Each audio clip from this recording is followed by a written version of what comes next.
Ok, continuando con los temas de el libro de química de los alimentos, hay que continuar con la descripción de la actividad acuosa o la actividad de agua de los alimentos.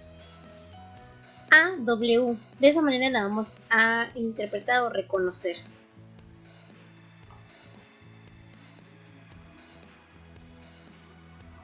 ¿Cuáles serían los antecedentes del estudio de la actividad de agua de un alimento? Sabemos que tradicionalmente se ha observado que la vida de anaquel de los alimentos va a disminuir en presencia de cierta cantidad de agua.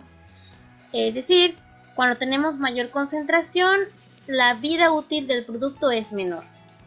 Algunos alimentos perecederos, como la leche, como la carne, como los filetes de los mariscos, filetes de pescado, el pollo, etc., van a reducir su vida de anaquel debido a la actividad de agua que permite el crecimiento microbiano de forma inmediata en estos productos.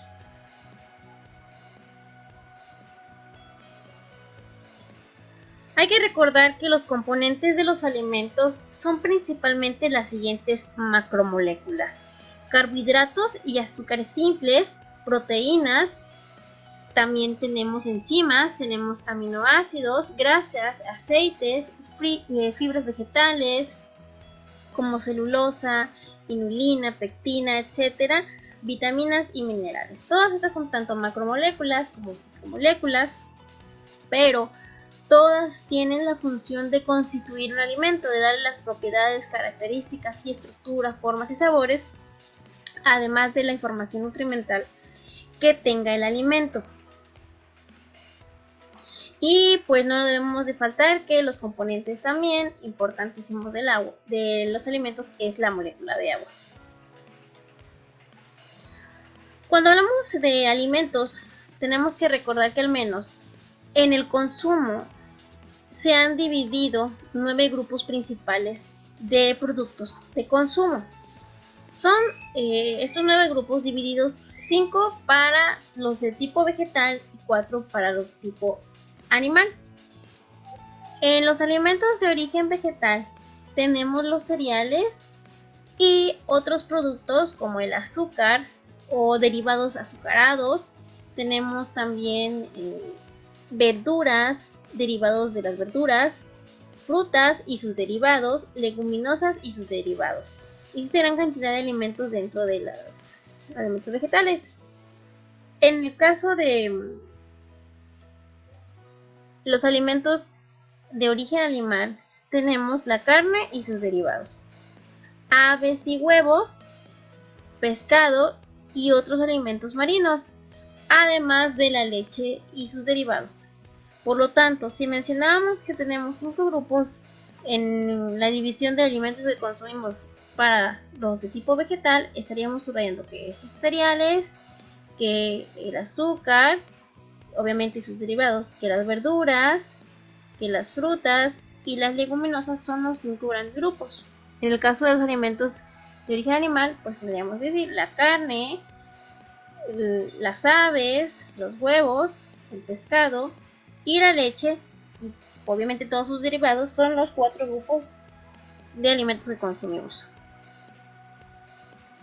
Hay que recordar que en los videos pasados estuvimos hablando sobre la relación que existe en el contenido de agua del alimento y algunas propiedades o efectos de las propiedades coligativas. Por ejemplo, hay que recordar que los alimentos tienen ciertas características en base al contenido de agua y por lo tanto en base a sus propiedades físico-químicas. Entre las que van a destacar, por ejemplo, el calor específico, el calor latente de fusión, el calor latente de vaporización, la conductividad térmica, la viscosidad, la constante dieléctrica. Cuando el agua actúa como solvente, estaríamos hablando de la constante dieléctrica, momento dipolar, tensión superficial y actividad acuosa, actividad de agua, que esta es adimensional para la parte de la química de alimentos en general.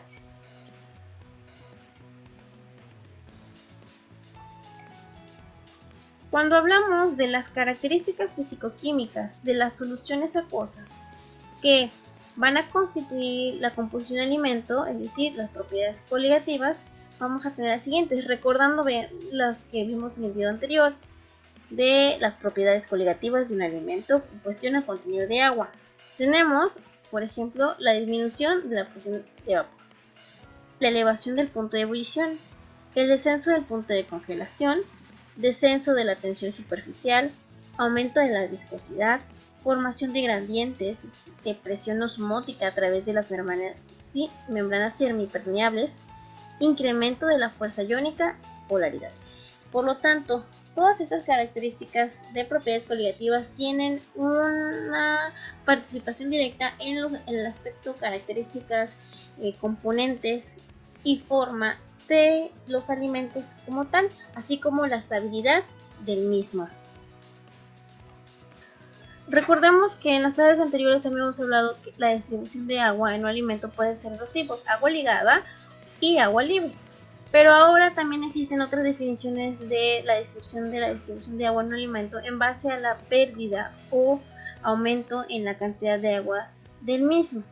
Por ejemplo, estaríamos hablando del agua de monocapa, aquí me le corrigen, es monocapa, entre paréntesis PET, y el agua de hidratación. Cuando hablamos del agua de monocapa, estaríamos hablando del agua que un alimento a ciertos valores de temperatura absorbe. También la vamos a conocer como agua PET, ya lo habíamos mencionado. Por lo tanto, es el agua absorbida en la superficie del alimento, formando una sola capa monomolecular retenida por fuerzas químicas. Es decir, el alimento está formado por diferentes cortezas, diferentes capas, y toda aquella cantidad de agua que se va a retener por fuerzas intramoleculares y que se va a localizar en una capa monomolecular o una capa de superficie sobre proteínas o polímeros de carbohidrato, la vamos a llamar agua de monocapa. Si nosotros eliminamos por diferentes procesos técnicas de secado, por ejemplo, el agua de monocapa como tal del alimento, estaríamos desnaturalizando o destruyendo al alimento, a la célula del alimento como tal. El agua de monocapa oscila alrededor del 2 al 9% del agua que constituye el alimento, y esto es en función del contenido de agua total o global del alimento. Bien podríamos estar diciendo que probablemente, el agua que viene de la forma de la interacción de las moléculas agua ligada puede estar también relacionada en qué cantidad de agua absorbe el alimento. La otra clasificación del agua en base a la pérdida de cantidad de contenido de agua de un alimento a la temperatura es el agua de composición, también llamada agua de hidratación.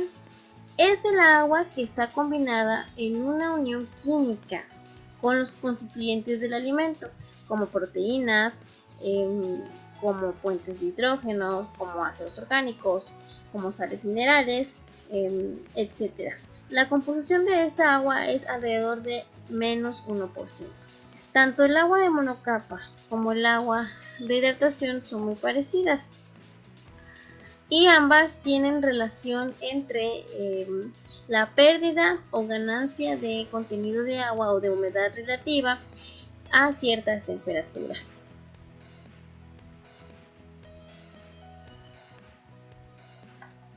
Y la cantidad y la distribución de agua, si hablamos de agua libre, agua ligada, agua de monocapa o agua de hidratación, va a depender de el contenido de agua de un alimento por una determinada masa de y su valor de actividad de agua. Recuerden que tenemos agua BET o agua de monocapa, tenemos agua libre y agua en solución. Toda esta distribución depende, pues ya lo habíamos mencionado en las clases anteriores, de las interacciones intermoleculares, de formación de diferentes tipos de interacción con solutos, etcétera, que hacen que el agua sea libre o retenida, que el agua forme una monocapa o que el agua se recupere por el alimento, se absorba por el alimento. Todo depende de estas interacciones entre moléculas. Obviamente la molécula de agua y los solutos presentes en el alimento o en el medio de disolución. Cuando queremos dar una definición de actividad de agua o actividad acuosa, vamos a dejar como actividad de agua, la vamos a entender que es aquella que se define como la cantidad de agua disponible en los alimentos para llevar a cabo reacciones químicas, enzimáticas y microbianas. Es decir, todo el agua que tiene el alimento y que participa en las reacciones, procesos químicos, enzimáticos y microbianos, se le va a llamar agua global con actividad acuosa. Entonces vamos a definir que la actividad de agua es eso, la cantidad. A tal cantidad de agua, tal microorganismo se adapta mejor para crecer y desarrollarse en un alimento. Entonces, como ya habíamos mencionado que la actividad de agua determina la vida de anaquel de un producto o la estabilidad de un producto, por lo tanto, van a existir alimentos que van a tener o entrar dentro de 3 clasificaciones: alimentos con alta cantidad de agua, alimentos con baja cantidad de agua y alimentos con agua intermedia. Estamos hablando de actividad de agua, contenido de agua, que es lo mismo. Cuando hablamos de alimentos altamente perecederos, estaremos hablando de alimentos que contienen gran cantidad de agua en su estructura. Estaríamos hablando de un valor de actividad de agua mayor a 0.9. Cuando hablamos de alimentos que tienen una humedad o un contenido de agua intermedio, estaríamos hablando de actividades de agua, es decir, de cantidad de agua disponible en el alimento de 0.6 y 0.9.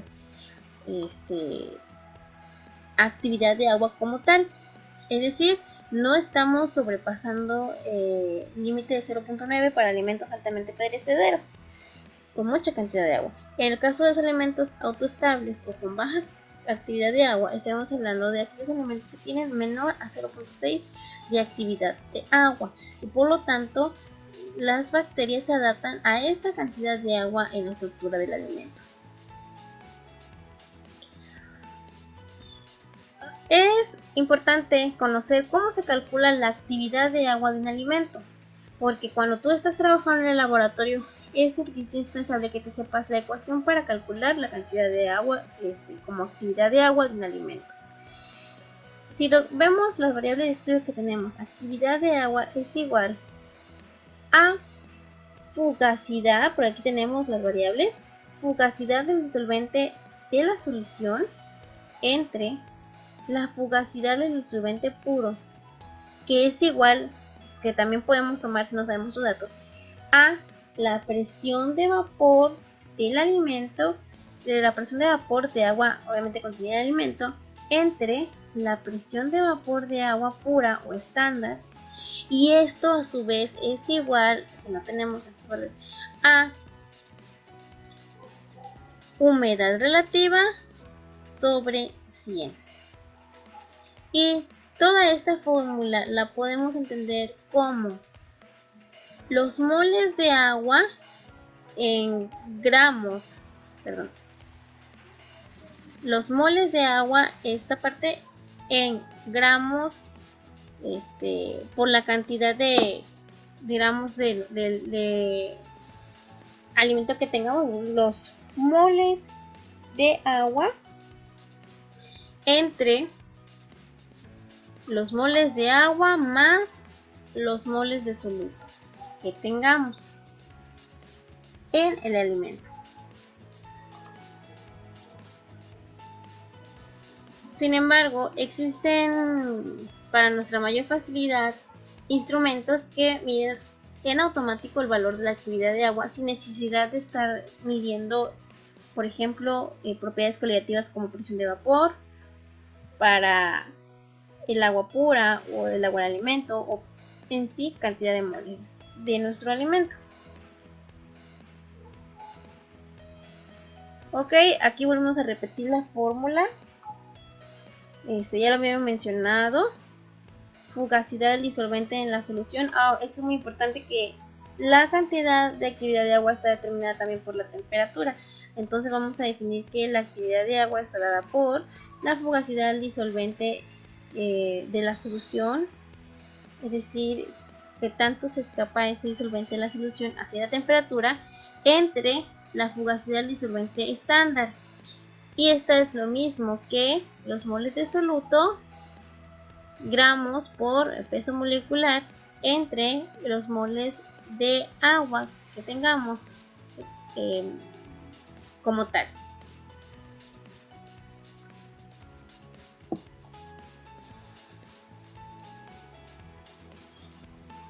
Hay que conocer que a ciertas temperaturas los alimentos manejan también diferentes valores de actividad de agua, más cuando tenemos diferentes soluciones saturadas.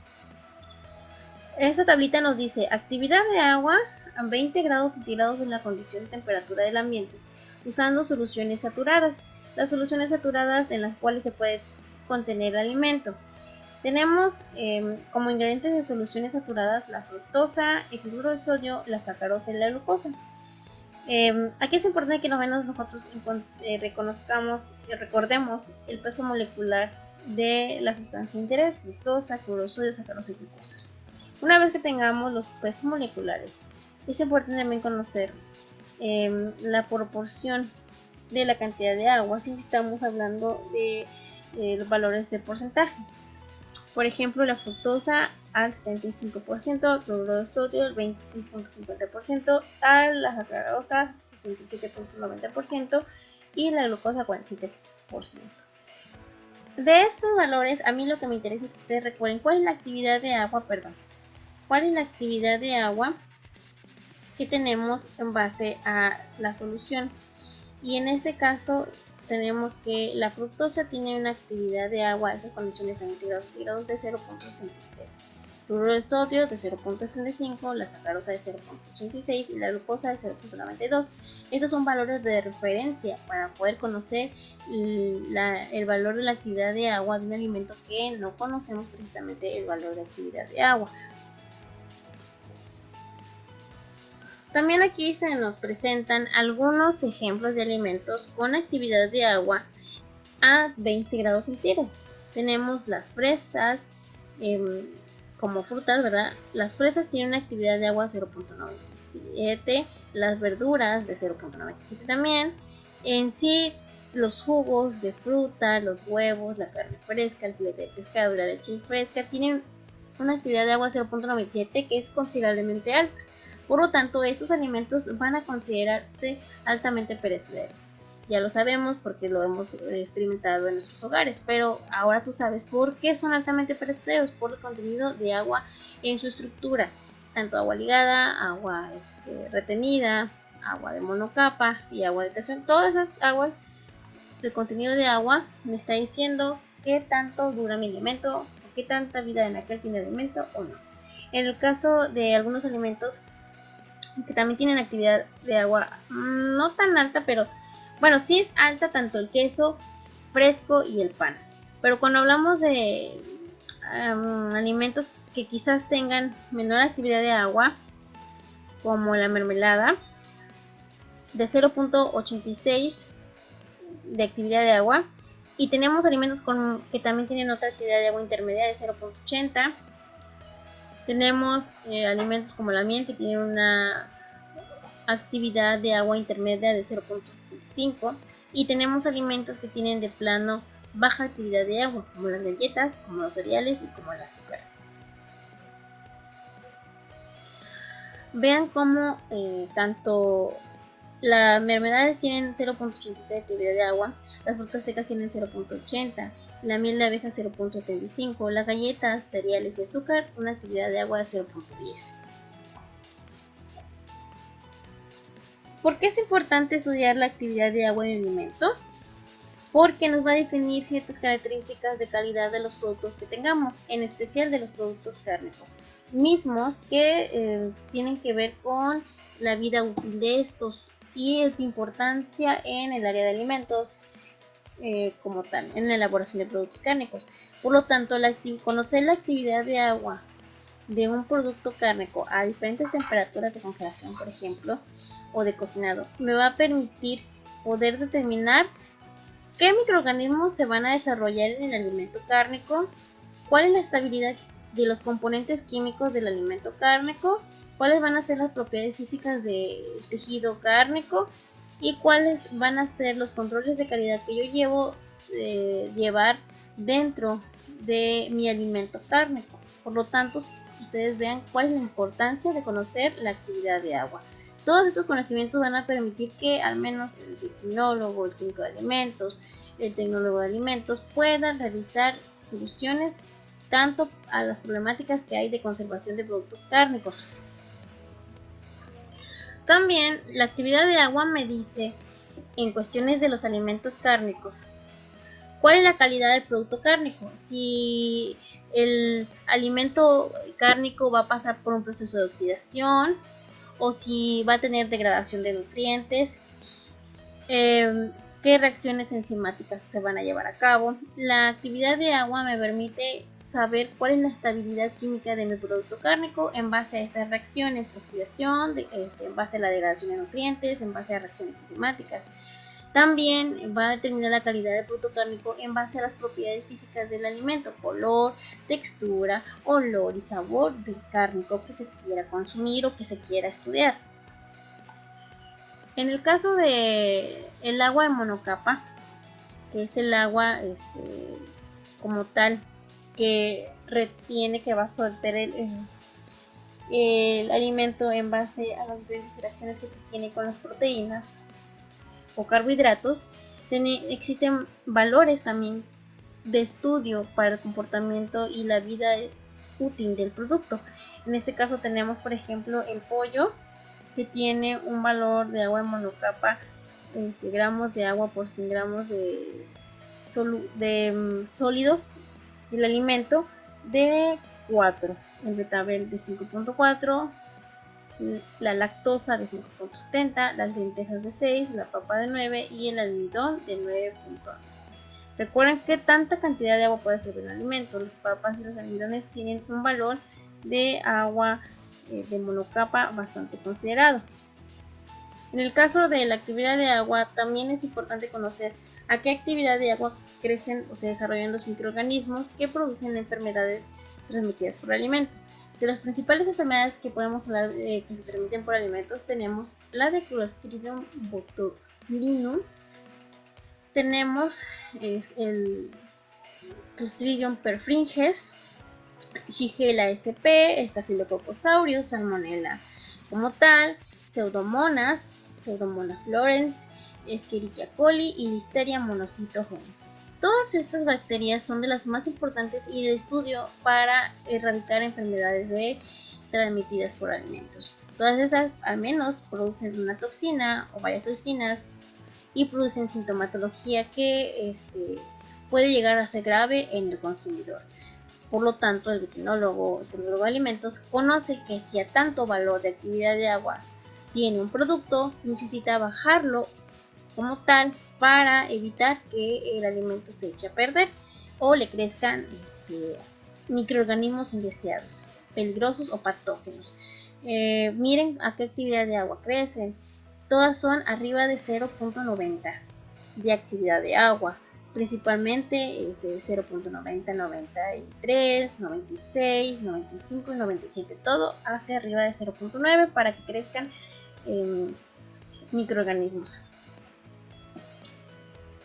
En el caso de otros microorganismos que pueden ser hongos y levaduras, tendríamos que conocer que los hongos se adaptan a bajos puntos de actividad de agua.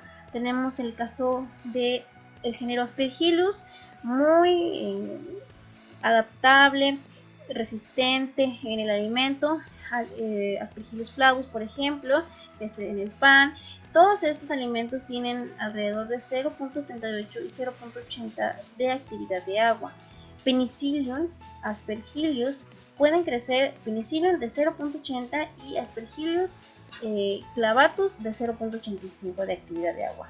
Hay otros microorganismos como Monascus bisporus que pueden crecer a actividades de agua mucho más bajos, que son considerables como alimentos de actividad de agua intermedia y no perecederos. Sin embargo, estos microorganismos, como tienen una buena adaptación y tienen un buen metabolismo, pueden crecer y sobrevivir y contaminar el alimento a esas actividades de agua.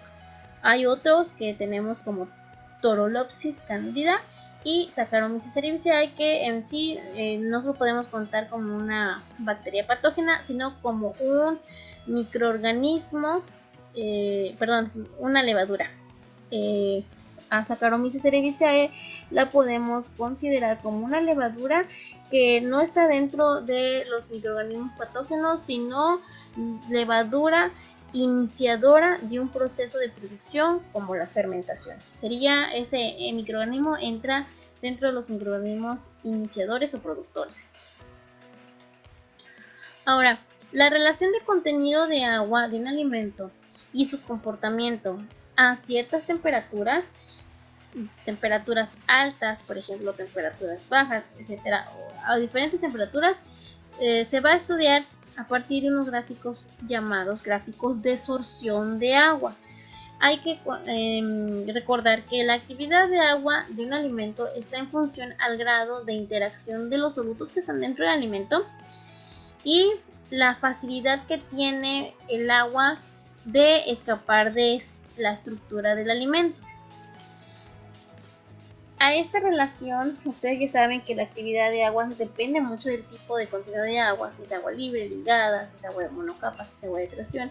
Y a este comportamiento, si nosotros hiciéramos una serie de experimentos en donde tenemos valores de humedad relativa, por ejemplo, y valores de contenido de agua determinado a una cierta temperatura, e hiciéramos la medición de la actividad de agua de alimento, cuánta agua pierde, por ejemplo, el alimento cuando tenemos una temperatura, pero vamos variando de el valor de la humedad relativa, tal vez, contenido de solutos, vamos a tener como resultado en la gráfica, al momento de estar haciendo las mediciones, de una gráfica, es una gráfica, son isotermas, pero esta es una isoterma de desorción. Si estas gráficas, o sea, el nombre que reciben las gráficas que se obtienen al medir la actividad de agua de un alimento a través de un valor de temperatura específico y varias repeticiones con diferentes contenido de solutos, por ejemplo, lo vamos a llamar gráficas de sorción. Y cuando estamos viendo que el fenómeno de sorción es negativo, es decir, el alimento se deshidrata, el sólido se deshidrata, estaríamos graficando una isoterma de sorción, porque en vez de mantener su cantidad de agua en la estructura celular, la pierde, y la pierde a partir de un proceso de deshidratación del sólido. El alimento se va deshidratando, por lo tanto, al momento de estarse deshidratando, va perdiendo cantidad de agua y la actividad de agua va bajando. Nosotros observamos la grafiquita, la actividad de agua baja a partir de la pérdida de cierta cantidad de agua o de contenido de agua en su estructura. Si nosotros ganáramos mayor cantidad de agua en la estructura y el alimento absorbiera, ya no sería una gráfica de desorción o deshidratación de sólidos, sino sería una gráfica de absorción de agua o hidratación del sólido, que es lo que vemos en esta curva. Como el alimento es un producto seco de preferencia para hacer este estudio y a ciertos valores de temperatura relativa elevados, se observa la transferencia de un gas, por ejemplo sólido, perdón, de un gas al sólido para llegar a un equilibrio. Y si nosotros hacemos el experimento a diferentes valores de actividad relativa, podemos conocer que al momento de construir nuestra gráfica se formaría también una isoterma, pero la isoterma ya no es de absorción, sino una isoterma de absorción de agua, es decir, de hidratación del alimento. Entonces veamos cuáles son las características de las gráficas de sorción. Estas gráficas son conocidas como gráficas de sorción y determinan la relación que hay entre la actividad de agua y contenido de humedad en el alimento para determinar la estabilidad del producto. Cuando pierde agua, a qué actividad de agua, a qué temperaturas. Cuando hablamos de las isotermas en donde se gana cierta cantidad de agua, estaremos hablando de la hidratación. Ahora, ¿de qué sirve que nosotros conozcamos la relación que hay entre las isotermas de sorción como tal? Pues si tú conoces cuál es el comportamiento cinético de una curva de absorción o de desorción de un alimento, pues tú conoces cuál es el tiempo de estabilidad del producto, qué microorganismo puede crecer en este elemento. Miren la gráfica, esta figurita se llama influencia de la temperatura en las isotermas de absorción. Cuando hablamos de isotermas de absorción, estaríamos hablando de toda el agua que el alimento puede recuperar, puede ganar cuando se encuentra en un diferente medio a diferentes temperaturas, y a partir de las interacciones de las moléculas y los solutos presentes en los alimentos puede haber una interacción entre lo que es la actividad de agua y la temperatura. Y tú sabes que la actividad de agua está relacionada con el contenido de agua en porcentaje del alimento. Mira tú cuál es el efecto de la temperatura en la isoterma de absorción. Ves, por ejemplo, que si tenemos una temperatura de 15 grados, la actividad de agua del alimento va aumentando, porque en realidad no está perdiendo ninguna cantidad de líquidos, se está manteniendo, está aumentando la cantidad de valor de actividad de agua y pues obviamente que su contenido de agua en porcentaje también. Pero si nosotros aumentamos 5 grados la temperatura, vemos que ahora ya no es tan alta la curva de aumento de actividad de agua, ya no está más debajo que la anterior, de 15 grados, por lo tanto, si vemos a 25 grados observamos lo mismo, a 30 grados también, y a 35 grados pues ni se diga. Como es que la actividad de agua a 35 grados se ve casi impedida debido a la presencia de un valor alto de temperatura, y esto me hace entender que en vez de tener una gráfica de absorción cuando cada vez que vayamos aumentando la temperatura, podemos obtener una gráfica de desorción, porque empezará a perderse cantidades de agua de acuerdo al efecto de la temperatura. Ahora, ¿de qué me sirve conocer la actividad de agua de un alimento? Pues para predecir la estabilidad de los alimentos. ¿Y qué me dice la estabilidad de un alimento? Pues me dice qué cambios ha sufrido el alimento, qué cambios deteriorativos acontecen en el alimento en base a la relación con su actividad de agua. Si estos cambios se están presentando en el alimento en base a la interacción de actividad de agua y la estabilidad del producto, tanto interacción de actividad de agua como estabilidad del producto, si existe una interacción se presentarán cambios en las siguientes características. Puede ser que el cambio deteriorativo que acontece en un alimento se deba por la actividad de agua, pero se refleje en cambios de la estructura física del alimento, de la ocurrencia o no de enzimas, de reacciones enzimáticas, el crecimiento microbiano, el oscurecimiento no enzimático del alimento y la peroxidación de lípidos. Todas estas las mencionamos hace un rato. Sobre cuáles serían algunos ejemplos de los acontecimientos que pueden surgirse cuando se llevan cambios deteriorativos y la relación con la actividad de agua.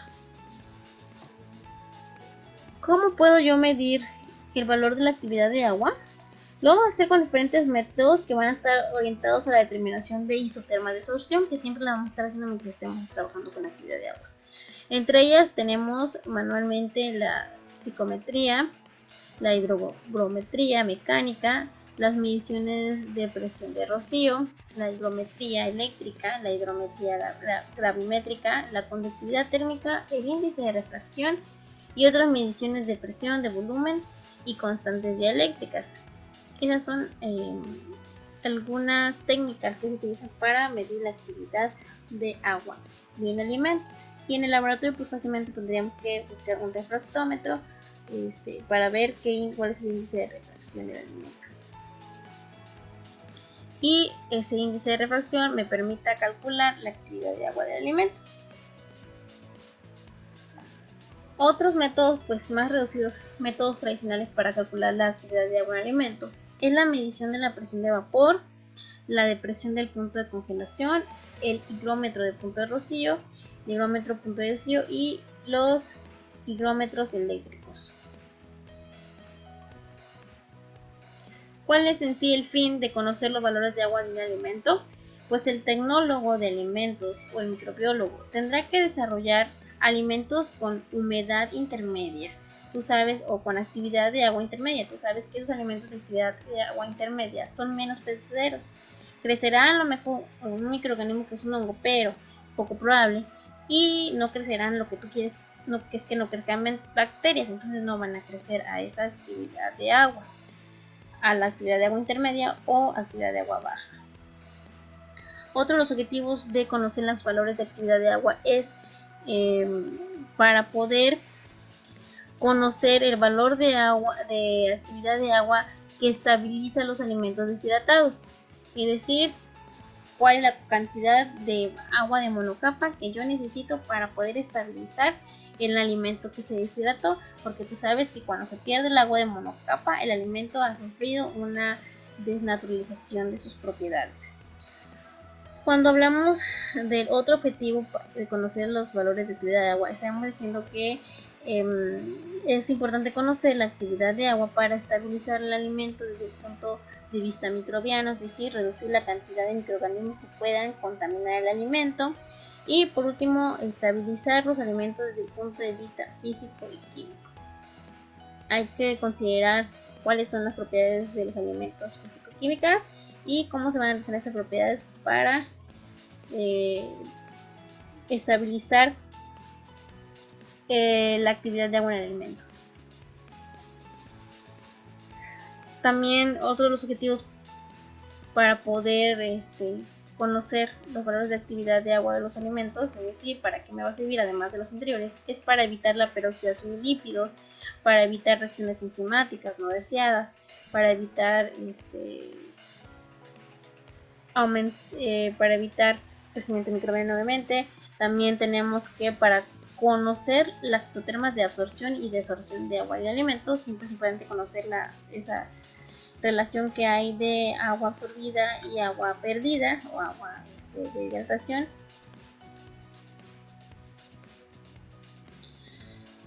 Acuérdense que es el agua PET o el agua de monocapa, el agua absorbida y el agua que se libera. Otro de los objetivos es poder aumentar la vida de naturaleza de los alimentos a través de factores o métodos combinados. Es importante que ustedes reconozcan que si tú vas a ir a trabajar en un laboratorio de alimentos, tienes que al menos conocer para qué me sirve la actividad de agua, qué puedo hacer yo cuando tengo una serie de datos de actividad de agua y para qué lo voy a aplicar. Y ya acabamos de mencionar muchos de los objetivos que podemos considerar para poder estudiar la actividad de agua de los alimentos. La última que menciona ahí de aumentar la vida en el alimento, pues esa es una de las propuestas más fabulosas para que el alimento que tenemos en el refrigerador pueda estar por mucho tiempo en lo que es nuestro anaquel. Y ya finalmente es importante resumir que la actividad de agua, tanto en alimentos vegetales como productos cárnicos, me puede permitir tener un control de calidad del alimento en cuestión de la vida útil del producto, en cuestión de la formulación de productos, en cuestión del control de las materias primas que voy a utilizar para el producto, control del proceso de producción y control del producto final que va a obtenerse, y que yo deseo que al menos entre dentro de los alimentos con actividad de agua intermedia o preferentemente actividad de agua baja, para evitar que el alimento se descomponga a cierto tiempo y a cierta temperatura.